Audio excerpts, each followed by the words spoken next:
Damos gloria al Señor. Después de una reunión como la del domingo pasado, uno dice, bueno, no podemos bajar de ahí, ¿no? Pero el Señor es el mismo. Del domingo pasado, de este domingo y de todos los domingos y de toda la semana.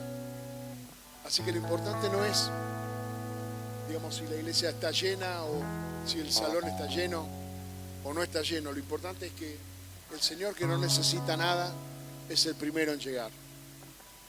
Y siempre va a estar. Porque no nos reunimos por capricho, sino que nos reunimos para honrarlo. Nos reunimos porque hemos recibido este mandato de parte del Señor. Gloria a Dios. Les cuento que recibí una invitación ayer para ir a ministrar a la convención de un ministerio, una hermandad, una fraternidad que se llama Iglesias de Dios, una de las más antiguas de Argentina, las Iglesias de Dios. El pastor que preside, que está en el Chaco, me invitó para que yo vaya a ministrar para el 1 o el 2 de mayo, ahí creo, no sé qué día cae sábado, si el 1 o el 2. El 2 o el 2 voy a estar ministrando ahí en Rosario, son 90 pastores los que van a estar en esa convención, así que ya les voy pidiendo oración para que el Señor nos esté dando gracia y poder ministrar a ese grupo de líderes. Es una congregación que no es la nuestra, digamos, no. La Iglesia de Dios es una muy tradicional en Argentina, pero sinceramente se ha abierto esta puerta. Me recomendó un pastor que es de los nazarenos, tampoco es la nuestra, digamos. La iglesia nazarena es esa iglesia que está en Pilar, gigantesca, que tiene ese tremendo predio ahí donde se hacen los retiros. Y el pastor Marcelo Lafitte, que alguna vez ha estado con nosotros, me acuerdo de una reunión de matrimonio hemos tenido con Lafitte en Álvarez Jonte y en uno de las anteriores salones, ¿no? Que no hemos cambiado tanto, ¿no? Y fue una bendición, pero bueno, me sorprendió el hecho de que él me haya recomendado sin que yo le haya pedido nada, y hace un tiempo que no nos vemos. Y cuando él fue convocado para ministrar, él es si no lo ubica Lafitte, el diario El Puente, ¿se acuerda? ¿Cuántos se acuerdan del diario El Puente? Bueno, él era el editor del diario El Puente y es el dueño de la editorial Los Elegidos, que publica libros cristianos hace muchísimos años. Y el hecho de que yo le mandé una copia del último libro que yo escribí a Marcelo para que me dé su opinión.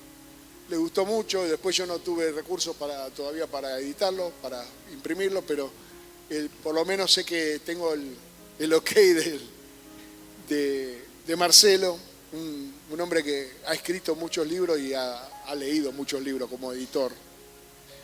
Así que bueno, les pido oración para el 2 de mayo.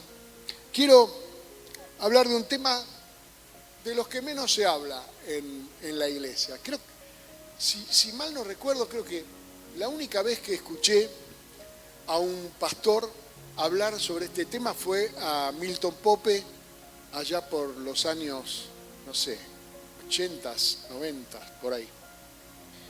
Y se trata de la meta y el premio, porque a veces cuando nosotros no tenemos referencias concretas en la palabra de Dios, podemos llegar a confundir cuál es la meta de este camino, de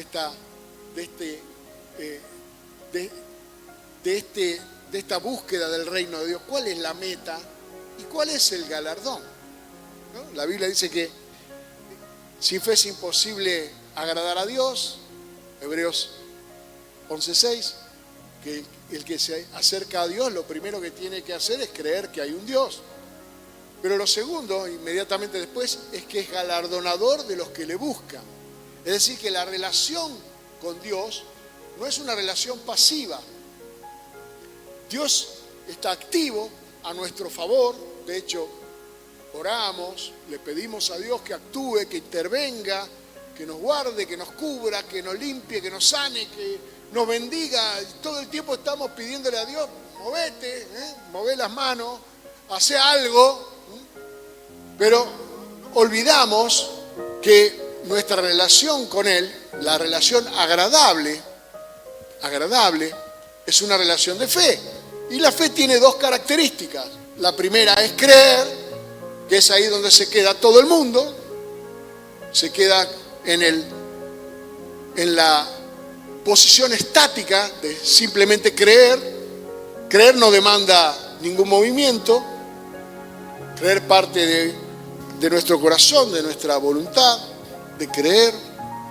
Pero luego la fe tiene una faceta dinámica, que es la búsqueda. Porque dice que no hay premio para el que no lo busca. Porque si es galardonador de los que le buscan, es porque para el que no lo busca, no hay premio. Seguí participando, ¿ok? Premio hay para aquel que le busca. Y uno dice, bueno, pero ¿y qué debo buscar? Yo a principio de este año estuve trabajando con ustedes acerca de esto. Buscar el reino de Dios, en primer lugar. ¿Para qué? Para tener recursos. Porque si buscamos primero el reino de Dios, todas las demás cosas vendrán por añadidura. Entonces yo lo que quiero es que usted tenga recursos para poder vivir la vida cristiana. Y eso se consigue buscando primeramente el reino de Dios, es decir, acomodando prioridades. Segundo, hemos estado hablando de buscar el carácter de Cristo. ¿Por qué? Porque el fruto del Espíritu Santo es el carácter de Cristo. Cuando el apóstol Pablo escribe en su carta a los Gálatas, capítulo 5, verso 22, dice, el fruto del Espíritu es amor, paz, gozo, bondad, benignidad, mansedumbre, paciencia, fidelidad, dominio propio. Esas 9 características, atributos del carácter, del fruto del Espíritu Santo, son atributos del carácter de Cristo. O sea, está haciendo una descripción del carácter de Cristo. ¿En quién podemos encontrar más amor que en Cristo? O más paz, o más gozo, de haber vencido a la muerte, de haber vencido al mundo, de haber vencido todo lo que se le puso por delante, ¿me comprende? Siempre cuando hablamos del fruto del Espíritu Santo, es porque Cristo está siendo formado en nosotros. Entonces, la búsqueda del carácter de Cristo implica tomar decisiones. Si yo quiero el carácter de Cristo, pues entonces tendré que tomar decisiones en contra de lo que atenta contra el carácter de Cristo, contra la paz, contra el amor, contra el gozo. Si yo abono hacia la paciencia, hacia la fidelidad, pues entonces evitaré aquellas cosas que me metan en esa condición, ¿me comprende? Una forma activa, es una búsqueda, es una decisión. Le estamos enseñando a los chicos de la juegoteca, los herederos estos nuevos que tenemos, que no existe una bendición más grande que tener capacidad de decisión. Decidir es una bendición. Y podemos decidir tener el carácter de Cristo o el del mundo. Usted puede elegir ahí, reaccionar como antes o buscar el carácter de Cristo. Lo tercero que estuvimos hablando durante este año es que hay una tercera cosa, que es una búsqueda de la comunión, porque separado de mí nada podéis hacer. Así que no podemos hacer nada si no estamos en comunión. Somos como los pámpanos que están en la vid, o sea, como las ramas que están puestas en la vid. Jesús dijo, yo soy la vid verdadera. Había una vid antigua que fue desechada por Dios. ¿Cuántos lo saben? ¿Cuál es? ¿Cuál es la vid que Dios desechó? Israel. En Isaías capítulo 5 nos encontramos que el Señor plantó una viña, dice poéticamente el profeta, y le dio todos sus cuidados, y cuando él fue a probar el fruto de la viña, la viña le dio uvas silvestres, es decir, se comportó como alguien que no hubiera tenido todo el favor y todo el cuidado de Dios.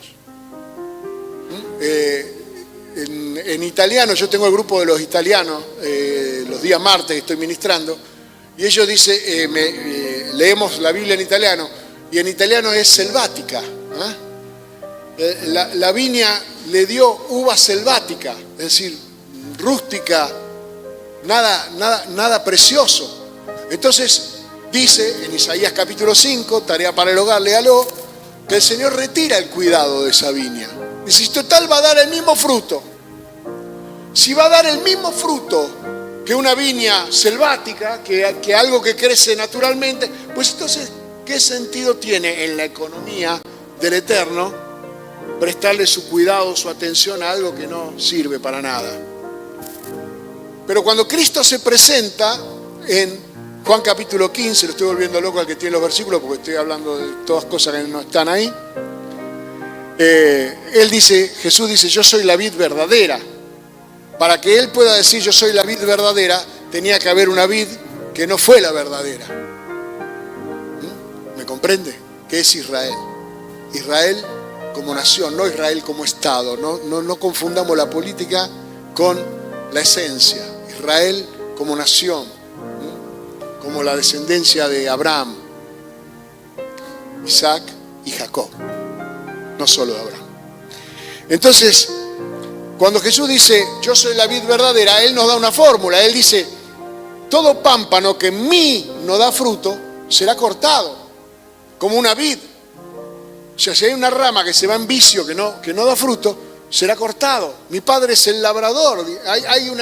Hay una visión de mejora continua ahí. Dice, la rama que no da fruto la voy a cortar y la que da fruto la voy a limpiar para que dé más fruto. Porque mi Padre, dice Jesús, es glorificado en esto, en que ustedes lleven fruto y que ese fruto permanezca. Pero no es uva el fruto es amor, paz, gozo, bondad, benignidad, paciencia, mansedumbre, fidelidad, dominio propio. Es el fruto porque lo que fue sembrado fue Cristo. Y Cristo no es una uva, Cristo es una persona. Entonces es lógico que si fue sembrado Cristo, el fruto tenga sabor a Cristo, o sea, tenga la misma, o sea, según el género de lo que es sembrado es lo que es cosechado. Amén.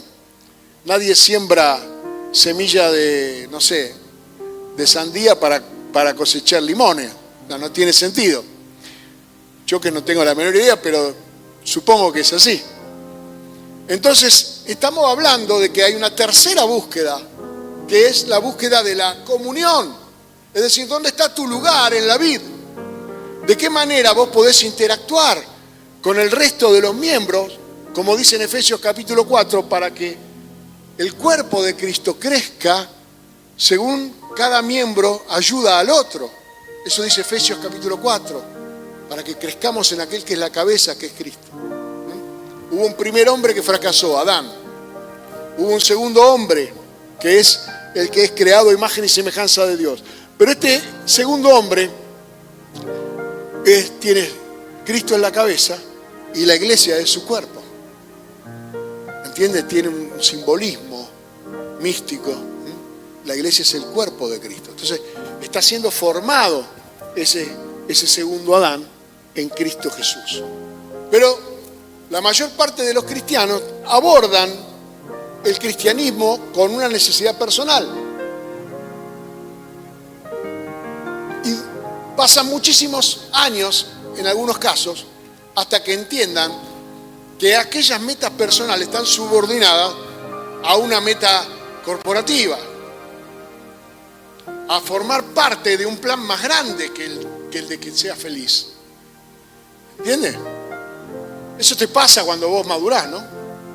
Cuando vos sos un adolescente pensás que la vida consiste en ser feliz. Después cuando te casás, tenés hijos, vos decís, bueno, no tengo que ser solamente feliz yo, tiene que ser feliz mi mujer, tiene que ser feliz mis hijos, tengo que hacer feliz a mis padres, tengo que hacer feliz a mi jefe.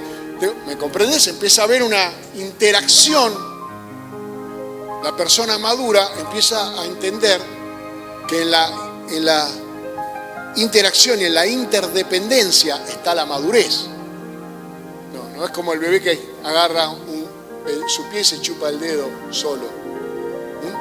Empezamos a tener que rendir cuentas. Empezamos a tener que tomar responsabilidades.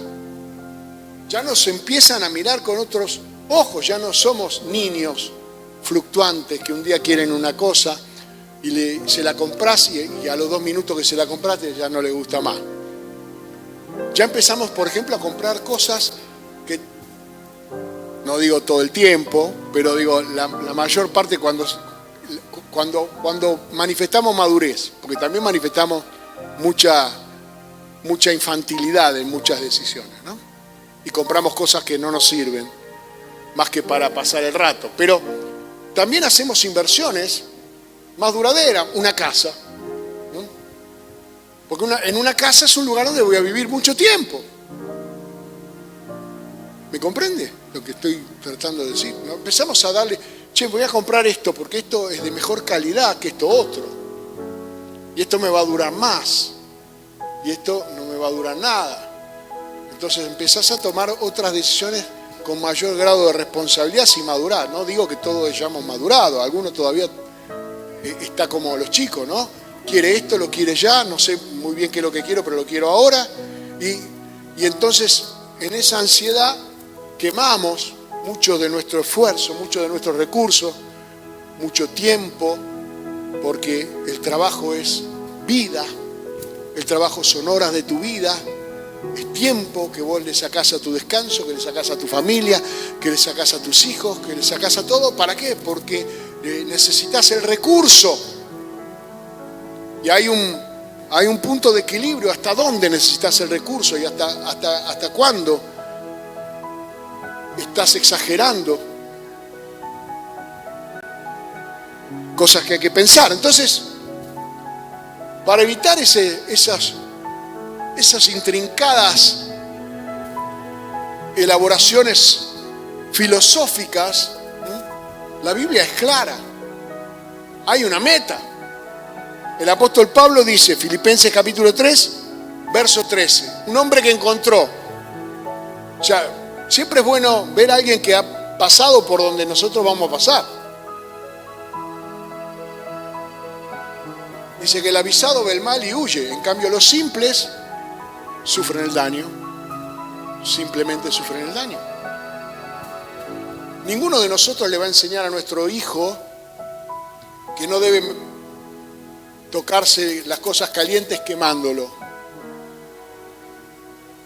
Ninguno de nosotros le va a enseñar a nuestros hijos que no se debe cruzar la calle haciéndolo atropellar por un auto. Sí, bueno, la experiencia le va a enseñar. No. Si todo se aprendiera por experiencia, andaríamos muy tullidos, andaríamos muy mal. Casi diría que casi todas las cosas importantes las hemos aprendido porque alguien nos las enseñó. Nuestros padres, nuestros maestros. Entonces, cuando miramos a un hombre de Dios, y la Biblia está llena, la Biblia es una enciclopedia de casos, de estudio, tenemos al apóstol Pablo. Veamos lo que dice Pablo. Amén. Pablo dice, Filipenses 3:13, para alguno que ya se siente que ya llegó, que ya está listo, ya está. Dice, hermanos, yo mismo no pretendo haberlo ya alcanzado, pero una cosa hago, olvidando ciertamente lo que queda atrás y extendiéndome a lo que está adelante, prosigo a la meta, al premio del supremo llamamiento de Dios en Cristo Jesús. Hay un premio máximo, es decir, hay un premio supremo. Fuimos llamados al galardón, porque hay galardón. La diferencia entre un premio y un galardón es que el galardón es público. O sea, es un premio que se le da a alguien en presencia de otros, para que lo exhiba, para que lo exponga, para distinguirlo. Eso es un galardón. Pero acá el apóstol Pablo está hablando con los hermanos de Filipo. Usted sabe, Pablo está preso cuando escribe esta carta. Cuando el apóstol Pablo va a Filipos por primera vez, él está predicando en la calle y aparece una chica endemoniada que tenía un espíritu de adivinación. ¿Cuántos han leído el libro de los Hechos? Esta parte, como 3, 4. Bien. Y esta chica no mentía, pero hablaba por un espíritu de adivinación y iba detrás de Pablo diciendo: estos hombres son mensajeros de Dios y anuncian el camino de salvación. Y la verdad que lo que el demonio decía era cierto, pero el fin es santo, el medio debe ser santo. Entonces el apóstol Pablo le reprendió a ese demonio y dejó libre a esa muchacha por misericordia, no porque ella le estuviera haciendo mala prensa, al contrario, le estaba haciendo una buena prensa. Pero la compasión de Pablo por la cautividad, por encontrarse con una joven endemoniada, su amor fue más fuerte que su beneficio.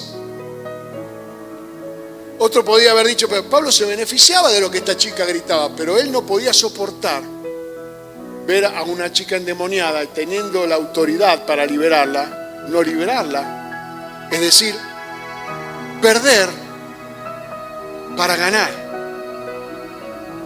¿Entienden el concepto del amor? El amor es perder.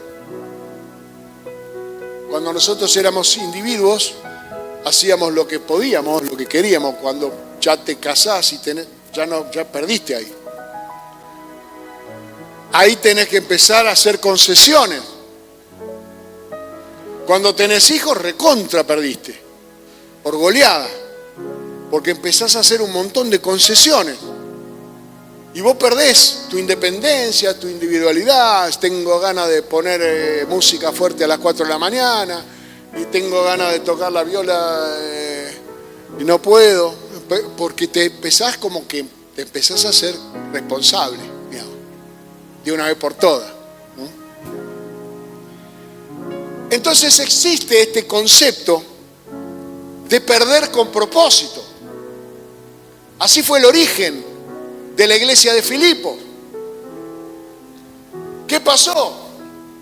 Como esta chica era esclava y con su espíritu de adivinación le generaba ganancias a sus propietarios hicieron una demanda por daños al apóstol Pablo, que terminó en cana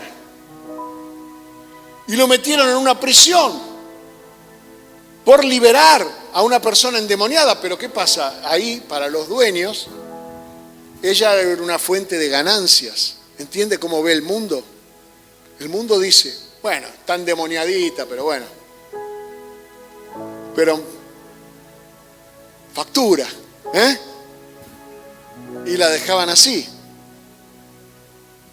Y tal vez incluso hasta los dueños dirían, bueno, pero le damos de comer, somos buenos, y la mantenían endemoniada facturando. Y el apóstol Pablo termina preso en Filipo. Imagínense ahora, los que conocen la historia saben que la cárcel no pudo contener a Pablo. Llegando a las 12 de la noche, ellos alababan al Señor y se abrieron las puertas y las cadenas de ellos se cayeron de las manos y le pidieron disculpas y lo dejaron en libertad. Y yo creo que todo el avivamiento de Filipo comienza con esta situación.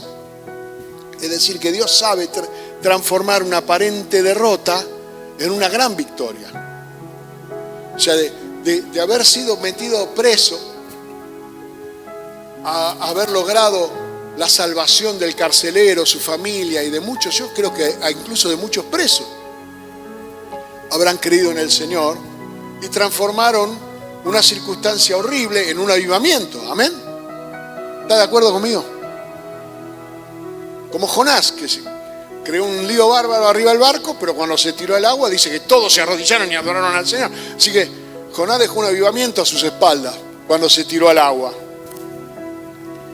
Y acá, ahora Pablo está preso de vuelta. Entonces, ¿qué pasa? Pero ahora está preso y no sale. Entonces empiezan los hermanitos, no digo todos, pero algunos que yo conozco, que están siempre mirando qué es lo que pasa. Acá, ahora está en cana, algo habrá hecho. Porque si él, la otra vez, cuando cayó preso, vino un terremoto y se abrieron las puertas, y se cayeron las cadenas, y se convirtieron todos, porque ahora está preso de vuelta y no sale. Ahora algo habrá hecho, ¿eh? Entonces Pablo escribe esta carta, la carta a los filipenses, una carta de amor, donde él los alienta a que confíen en que Dios está al control de todas las cosas.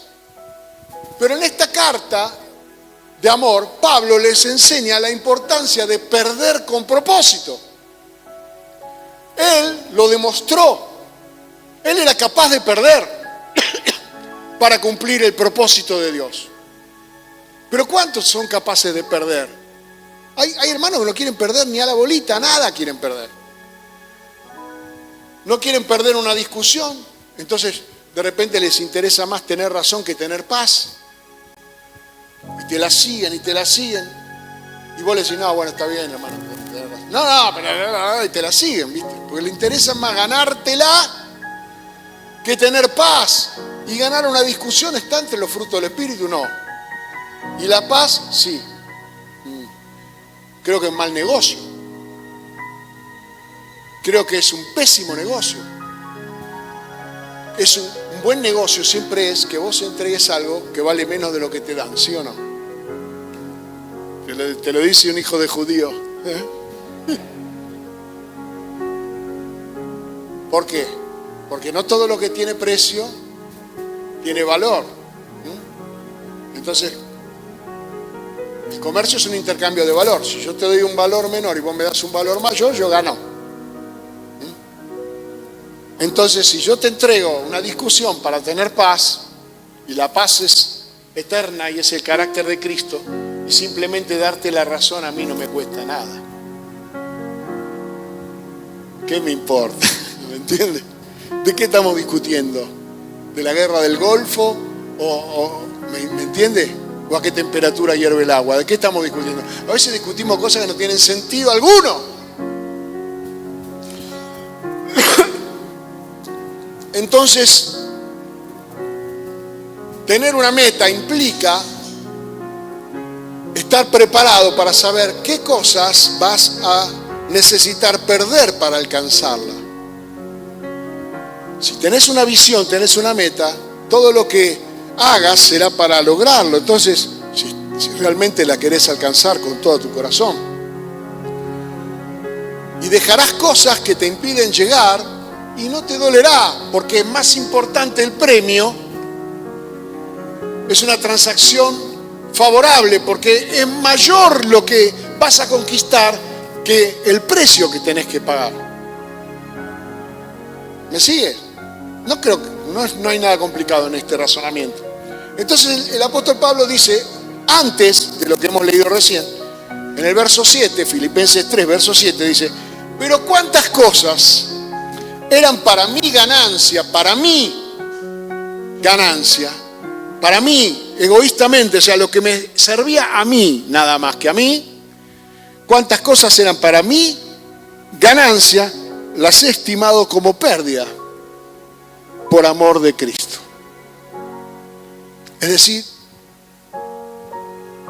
ganancia para mí, ¿qué fruto tiene? En cambio, si yo puedo ganar a Cristo, y él continúa diciendo, y ciertamente que estimo todas las cosas como pérdida por la excelencia, verso 8, del conocimiento de Cristo Jesús mi Señor, por amor del cual lo he perdido todo y lo tengo por basura para ganar a Cristo. Usted sabe que no dice basura en el griego original. Muchos saben que no dice basura. ¿Qué dice? Estiércol dice. El apóstol Pablo no. ¿Usted cree que el apóstol Pablo hablaba? No, el apóstol Pablo un día se enojó con los circuncidadores. ¿Sabe eso, no? Y estaban ahí los judíos, los judaizantes que querían hacer que los cristianos se judaicen y se hagan la circuncisión. Y él dijo, ojalá ellos se corten todo, dijo Pablo. ¿Me entiende? ¿Sabe de lo que estoy hablando? Así que él no se andaba con... al final de su carta dice, ya no me molestes más. Yo ya tengo suficiente marca de Cristo en mi cuerpo como para tener que bancármelo a ustedes, Gálatas. Y en el capítulo 2 a los Gálatas le dice estúpidos. Gálatas capítulo 2 dice, Gálatas estúpidos. ¿Quién los hechizó para que ustedes perviertan el evangelio? Porque usted lee insensato, pero insensato no se usa. Insensato es una persona que hace cosas sin sentido, que no tiene seso, que es un estúpido. Y si usted tiene por ahí una Biblia, Dios habla hoy, que es una traducción bastante buena, usted va a leer que ahí dice estúpidos. Entonces él no se andaba con chiquita, él decía las cosas como son. Él decía, pero todo lo que yo era antes era estiércol. ¿Ok? Está diciendo eso. Todo lo que yo era antes, ¿qué era? Una porquería. ¿Por qué? Porque era fariseo, porque era educado en la ley de Moisés, porque tenía el favor del Sanedrín, porque todo eso me alejaba de Dios. Yo creía que estaba sirviendo a Dios, pero todo eso me hacía un enemigo de Dios. Así que eso es una basura. Y con tal de ganar a Cristo, pues entonces yo tengo que aprender a perder. Mire a algún hermano seriamente y dígale, hermano, ¿sabe lo que te falta a vos? Aprender a perder. Te falta aprender a perder. Te gusta ganar todo, hasta la bolita te gusta ganar. Y perder es un camino. Si perder no fuera un camino, Jesús era capaz de resucitar antes de morir, ¿me entiende? Usted dice, no es posible. ¿Cómo no es posible? ¿No dice la Biblia que cuando Cristo venga en un abrir y cerrar de ojos, nosotros seremos transformados sin morir? Y si nosotros podemos, Él no hubiera podido. Él no se transfiguró delante de Pedro, Jacobo y Juan. Él podía haber quedado en esa condición. Transfigurado. ¿Nunca se puso a pensar en eso? Imagínese usted transfigurado. Y ahora me tengo que volver transfigurado. No hay dolor, no hay cansancio, no hay sueño, no hay enfermedad, no hay nada. Estoy en el carácter eterno con el que voy a vivir eternamente. Y ahora tengo que volver a la carne. Ya me agarró hambre, sueño, cansancio, me resfrié, me aprieta la sandalia, me saca un callo. ¿Me entiende? Poder elegir entre una cosa y otra. Pero Jesús sabía perder. Por eso fue a la cruz primero.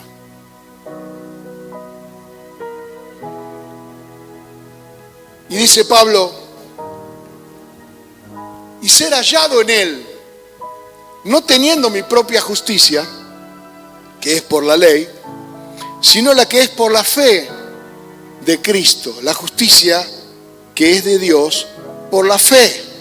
Es decir, la fe te ubica, ser hallado en Él. Es decir, estar ubicado en el cuerpo, estar en Cristo. La fe no solamente soluciona un problema, sino que la fe te cambia desde una posición donde, como antiguamente en la ley cada uno luchaba por su propia justicia, a una justicia que corresponde a Cristo. Él ya cumplió con todo lo que es justo. Por lo tanto, si yo estoy en Él, no hay nada que yo pueda hacer para mejorar mi relación con Dios. Él ya hizo todo. Entonces yo, si alguien me busca, cualquier cosa, estoy en Cristo. Amén. Ser hallado en Él. Si el diablo me busca, díganle que estoy en Cristo. Amén. Y que venga. A ver si se anima. Pero si yo no estoy en Cristo, guarda si viene. Guarda si viene. Pero si estoy en Cristo, no tengo temor. Porque Él venció al mundo. Porque Él venció al diablo. Porque Él venció la muerte. Porque Él venció la enfermedad. Porque Él venció todo. Pero para poder vivir en esa clase de fe, yo tengo que ser hallado en Él. Amén. Cuando nos bautizamos, dice que fuimos sumergidos en el cuerpo de Cristo. Fuimos sumergidos en la muerte del Señor para resucitar juntamente con Él. Es simbólico. Es un simbolismo, no es simplemente me mojé. Estoy aceptando morir, perder la vieja vida, mi vieja identidad, quién era yo, según la vana manera de vivir que heredé de mis padres, para nacer en Él, para resurgir en Él. Amén. Es el simbolismo del bautismo. Cuando participo de la cena del Señor, yo me estoy alimentando de Él. Yo estoy siendo carne de su carne, hueso de su hueso. Yo estoy confesando al participar de la copa que fui comprado a ese precio de sangre y que pertenezco a Él. Así que si alguien me busca, búsquenme en Él. Ojalá me encuentren. Porque Pablo dice, yo no digo que yo ya lo alcancé. Yo digo que prosigo hacia adelante. Me olvido de lo que dejo atrás y sigo adelante.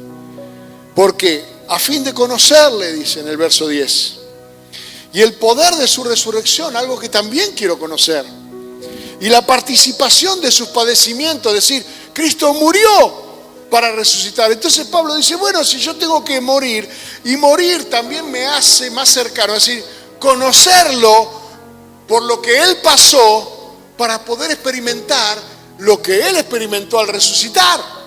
No me quiero perder ninguna, dice Pablo. Eso es lo que está diciendo, a fin de conocerle y el poder de la resurrección, que también lo quiero conocer, y la participación de su padecimiento, llegando a ser semejante a Él en su muerte, morir con la esperanza de resucitar. Solamente aquel que tiene fe en la resurrección, en el sacrificio de Jesús. Si en alguna manera, dice, verso 11, llegase a la resurrección de entre los muertos.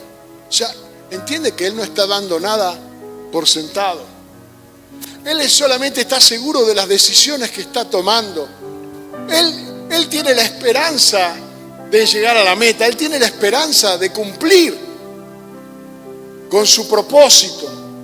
Y Él sabe que para llegar a donde Él quiere llegar, tiene que tomar decisiones y no va a tomar ninguna decisión que pueda entrar en conflicto con el objetivo de estar en Cristo y de resucitar juntamente con Él. Muchas veces nosotros tomamos decisiones que entran en conflicto con este objetivo. ¿Por qué? Porque tenemos mucho cuidado de nosotros mismos, es decir, nos tomamos demasiado en serio nosotros mismos. Nuestros roles, ¿no? Yo soy el padrino de no sé quién, ¿cómo no voy a estar? Te la estás tomando muy en serio. Hay un montón de personas en el cementerio que se tomaron la vida muy en serio y ya no están. ¿Me entiendes? El cementerio está repleto de imprescindibles. Pero la vida eterna es algo que yo tengo que tomar como una determinación. Voy hacia eso. Y lo que tenga que perder, lo voy a perder. Y lo que tenga que mandar a la cruz, lo voy a mandar a la cruz. Pero si yo sigo como un nene, consciente solo de mí mismo, en un narcisismo espiritual, donde lo único que me interesa son los beneficios temporales, y me pierdo de vista el galardón. En 1 Corintios capítulo 15, el apóstol Pablo habla de la resurrección de los muertos. Y él dice, si nuestra esperanza en Cristo fuera solamente para las cosas de esta vida, seríamos los más miserables de todos los hombres de la tierra. Porque para las cosas de esta vida no hace falta pagar precios tan grandes. Se compran con dinero, se compran con engaño, Las cosas de esta vida se consiguen de muchas maneras. Y si no, mire usted quiénes son los que tal vez están en el lugar donde usted quisiera estar. Y cómo lo lograron.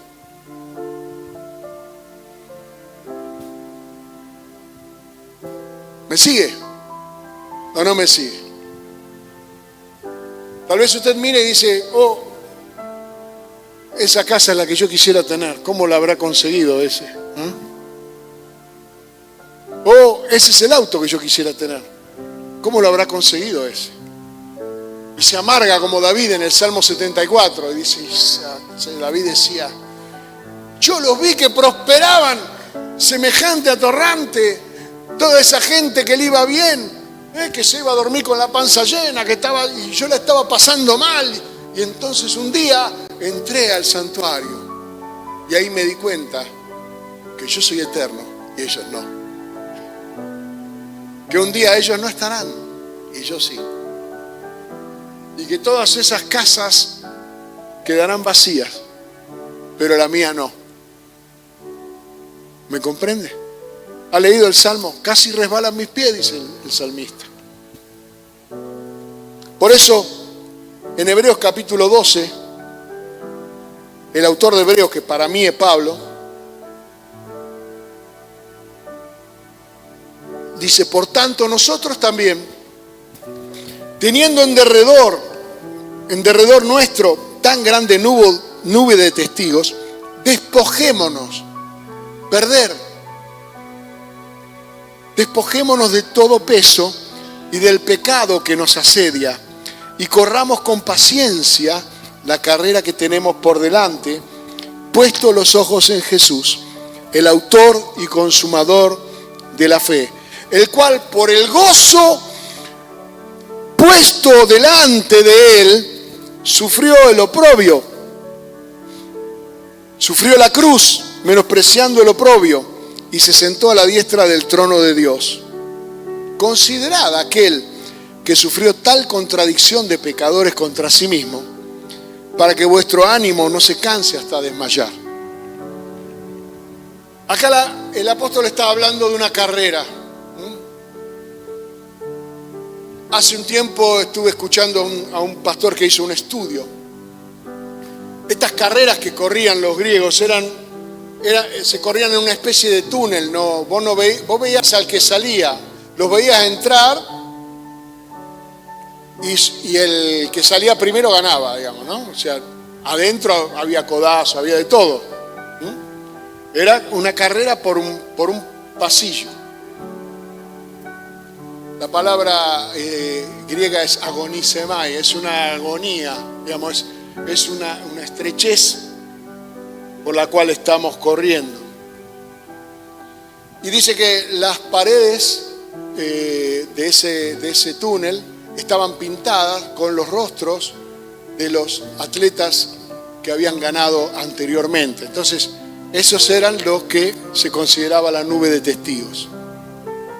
El apóstol Pablo toma la lista de héroes de la fe del capítulo 11, o Pablo, o el que escribió Hebreos, pero para mí es Pablo, y él los considera como aquellos que nos están mirando correr esta carrera, diciendo, mirá que nosotros llegamos, nosotros hemos llegado a la meta, yo soy Moisés, yo soy David, ¿me entiendes? Yo soy Abraham, Josué, nosotros llegamos del otro lado. Hay una nube de testigos que nos está mirando y él dice, corramos una carrera que no es de velocidad, es una carrera que es de resistencia. Corramos con paciencia la carrera que tenemos por delante. Corramos para no caer, corramos de tal manera de llegar a la meta, no desmayarnos antes. Pero para poder llegar habrá que despojarse de las cosas que nos pesan y del pecado. El pecado directamente nos hace perder la meta, nos hace inútiles. Pero el peso son aquellas cosas que nos distraen y que nosotros cargamos porque queremos. Cosas que llevas en tu mochila, el querer quedar bien con este o con el otro, o te cargaste tu familia al hombro y es hermoso tener una familia, pero no es para llevártela al hombro. Porque debemos dejar todo sobre el Señor. Debemos dejar nuestra ansiedad sobre Él. Debemos descargarnos sobre Él. Él lleva nuestras cargas. Y cargas que vos no le entregues, las seguirás llevando. Y es probable que impida tu avance. Y es probable que en un tropiezo esa carga te complique la posibilidad de volver a levantarte. Porque te la cargaste al hombro. Porque la estás llevando solo. Y el Señor dijo: venid a mí los que estáis trabajados y cargados, y yo los haré descansar. Llevad mi yugo sobre vosotros, que soy manso y humilde de corazón, porque mi yugo es fácil y mi carga es ligera. Dejar cosas es ahí donde hay un elogio a la disciplina. Es necesario disciplinarnos porque tener talento o tener gracia es fundamental, pero sin disciplina no llegarás. Si no tomás las decisiones correctas para no desviarte, no llegarás. En Hebreos 12:11 dice: es verdad que ninguna disciplina al presente parece ser causa de gozo. Me acuerdo cuando nos hacían estudiar, tenés que estudiar. Si no te disciplinás, si no estudias un poco cada día, si no te preparás, pero después, el gozo viene después de rendir. A menos que hayas hecho trampa. Pero dice, ninguna disciplina al presente parece ser causa de gozo, sino de tristeza. Pero después da fruto apacible de justicia a los que en ella han sido ejercitados. Por lo cual, levantad las manos caídas y las rodillas paralizadas y haced senda derecha para vuestros pies, para que lo cojo no se salga del camino, sino que sea sanado. Está hablando de la carrera. Seguid la paz con todos, no andes a los codazos para avanzar. Y la santidad, sin la cual nadie verá al Señor. Y la santidad es esa vida especial que queremos vivir para Él, separado de aquellas cosas que no nos ayudan. Uno dice, bueno, ¿será que la vida del cristiano no es todo jolgorio? Sí, hermano, porque el fruto del Espíritu es gozo, pero no es una alegría pasajera, es un estado de deleite interior que tiene una persona aun cuando está en una grave dificultad. A veces la gente del mundo no nos entiende cómo estás metido en este lío y seguís viviendo como siempre, adorando a Dios como siempre, cantando a Dios como siempre, alentando a otros como siempre, porque yo sé que el Señor está de mi lado. Y en aquellas cosas donde yo me considero inútil, que no son pocas, voy a recibir ayuda, porque no te dejaré ni te desampararé, dice la palabra del Señor. No te dejaré ni te desampararé. Y tal vez alguno tropiece, y tal vez yo mismo he experimentado circunstancias donde corrí en un pie, ¿me entiende? Porque alguno de los otros compañeros de carrera me lo pisó, me lo pateó. O alguno me empujó para que vaya más rápido de lo que yo quería llegar. Y cuando me di cuenta,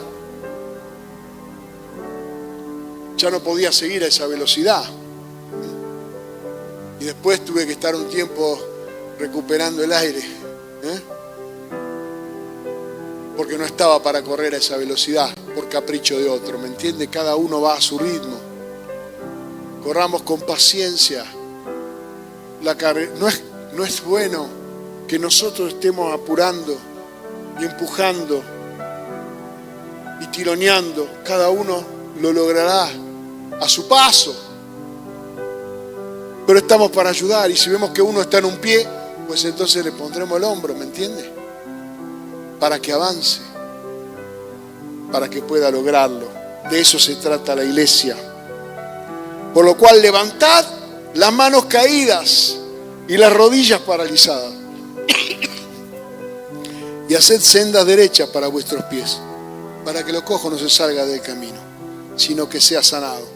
Seguid la paz para con todos y la santidad, sin la cual nadie verá al Señor. Y usted dirá, ¿y el apóstol por qué pone énfasis en esto? Porque él nos testifica con su vida.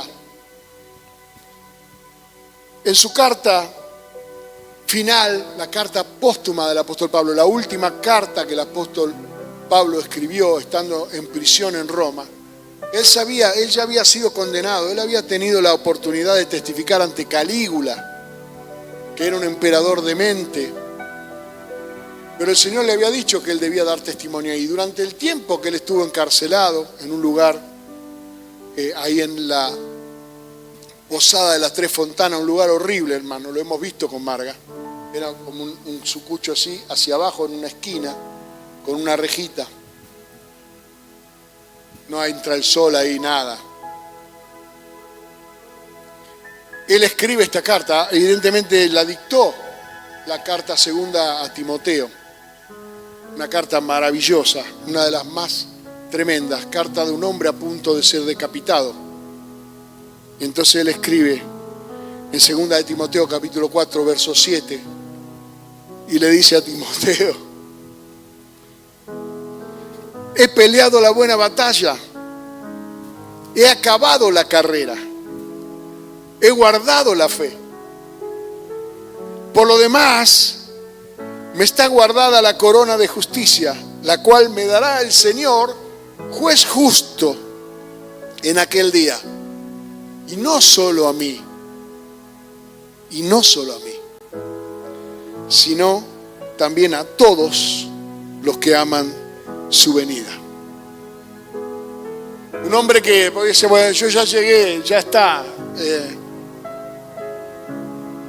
Sin embargo, el deseo de él era que todos puedan llegar a donde él había llegado. Él ya tenía revelación de su partida, él sabía que sus días aquí en la tierra estaban a punto de finalizar. Sin embargo, escribe esta carta, una carta maravillosa donde dice: fuérzate en la gracia del Señor Jesús. Lo que aprendiste de mí ante muchos testigos, enséñale a hombres fieles para que también le enseñen a otros.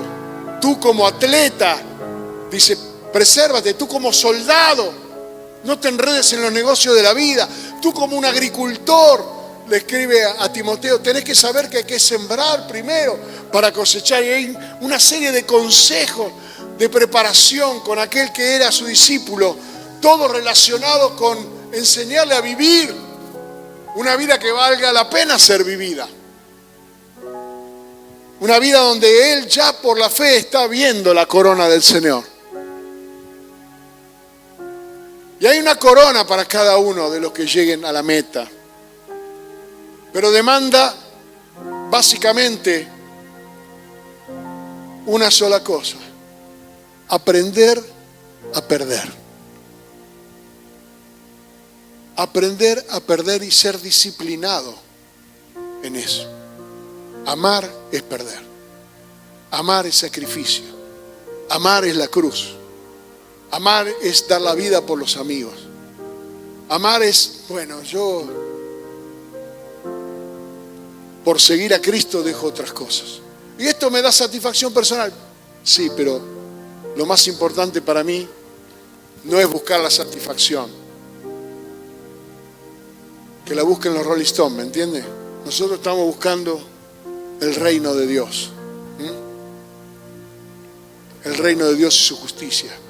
Y eso demanda el carácter de Cristo. Eso demanda la comunión. Mira, hermano, si usted supiera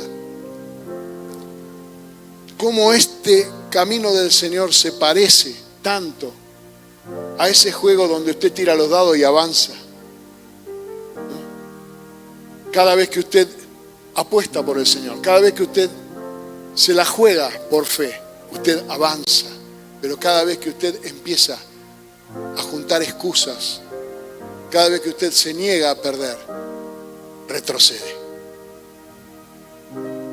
Y es importante determinarse, disciplinarse, porque la meta no sabemos cuándo la vamos a alcanzar. Me acuerdo un primo que tenía yo, mi primo pastor. Él me decía, Cristo viene. Y entonces uno le dijo a él, estábamos en la iglesia ahí en Ramos Mejía. Sí, Cristo viene hace no sé cuánto, que todo el mundo, Cristo viene. Y mi primo le dijo, Cristo viene. Una vez vendrá para todos, pero una vez puede venir para cada uno. Y como vos no sabés cuándo Cristo viene para todos, yo te aviso que tampoco sabés cuándo viene por vos. Cuándo viene por cada uno. Cristo viene. Es una verdad indiscutible. Cristo viene. O viene por todos o vendrá por cada uno de nosotros. Porque nos compró, nos pagó. A precio de sangre somos de Él. Él va a reclamar lo que es suyo. Él es el único que pagó más de lo que compró. Él es el principal ejemplo de lo que es saber perder. Porque todos nosotros juntos no valemos lo que Él pagó. Entonces, ¿esto es razón para estar triste? No, hermano, esto es razón para alegrarse. Para que entiendas que en cada decisión, en cada determinación, podés avanzar hacia la meta, podés seguir hacia adelante, podés dar un paso. Hoy estás más cerca que ayer de la corona del Señor. No aflojes, amén. Y alentémonos los unos a los otros con estas palabras. Vamos a orar al Señor. Damos gloria a Dios. Señor, te damos gracias porque tu palabra es clara y no nos complica con grandes cosas que nosotros debemos hacer. Sabemos que en el mundo hay peregrinaciones y sacrificios y cosas que los hombres hacen pensando ganar el favor de su Dios. Pero en nuestro caso tú ya pagaste el precio. Y no hay nada que nosotros hagamos que pueda cambiar tu temperamento hacia nosotros. Tú nos amas. Pero entendemos que a veces somos tan difíciles de amar. A veces te la ponemos tan complicada y nos enredamos y nos distraemos. Y queremos ser agradables al mundo a la vez de que queremos ser agradables delante de ti. Es tan difícil lograr las dos cosas. Pero en esta tarde tenemos esta oportunidad de decidir cuál es la carrera que queremos correr. Porque ancho es el camino que lleva a la perdición y el camino angosto es el que nos lleva a ti. Pero en este camino de gozo, donde tú estarás con nosotros todos los días hasta el fin del mundo, es donde yo decido caminar, donde espero que mis hermanos decidan caminar. Y aquellas cosas que haya que perder no serán tan importantes respecto de lo que tenemos para ganar. Esta breve tribulación, dice el apóstol Pablo, momentánea, no se compara con el peso de la gloria que vamos a recibir. Padre, en el nombre de Jesús, mientras caminamos hacia ti, tú has marcado este camino con señales que siguen a los que creen. En tu nombre echaremos fuera demonios. Hablaremos, Señor, nuevas lenguas. Pondremos las manos sobre los enfermos y sanarán. Ningún atentado contra nuestra vida tendrá éxito, porque tú eres nuestro guardador. Y te ponemos, Señor, en tus manos toda carga y todo peso. Y renunciamos al pecado que nos asedia, que está tan cerca a veces. Pero nos hemos determinado a caminar como Cristo anduvo. Y te pido en el nombre de Jesús inteligencia y sabiduría espiritual para saber elegir cuáles son las cosas que nos atrasan y cuáles son las decisiones que debemos tomar para avanzar. Y que sea tu Espíritu Santo dándonos toda habilidad y capacidad espiritual para vencer en la lucha diaria. Porque tú sabes, Señor, que no es contra carne ni sangre. Y en el nombre de Jesús nos levantamos contra todo principado, potestad y contra todo ardid, contra toda maquinación del diablo que quiere destruirnos, que quiere dividir nuestra familia, que quiere amargarnos. Pero en el nombre de Jesús de Nazaret nos levantamos en unidad, porque queremos ser hallados en ti. Y si alguien nos busca, en ti vamos a estar, Señor. Derrama gracia, derrama de tu Espíritu, llévate toda carga ahora. Padre, en el nombre de Jesús yo veo que todavía algunos están trabajados y cargados. Y tu invitación sigue vigente. Vengan a mí, yo los haré descansar. Vengan a mí, yo los haré descansar. Hermano, que estás preocupado, que estás angustiado, que estás atribulado, que no le encontrás la vuelta, vení al Señor. Él te va a dar descanso, hallaréis descanso para vuestras almas. Él te invita a entrar en el reposo del Señor. La obra está consumada. Entrad en el reposo del Señor.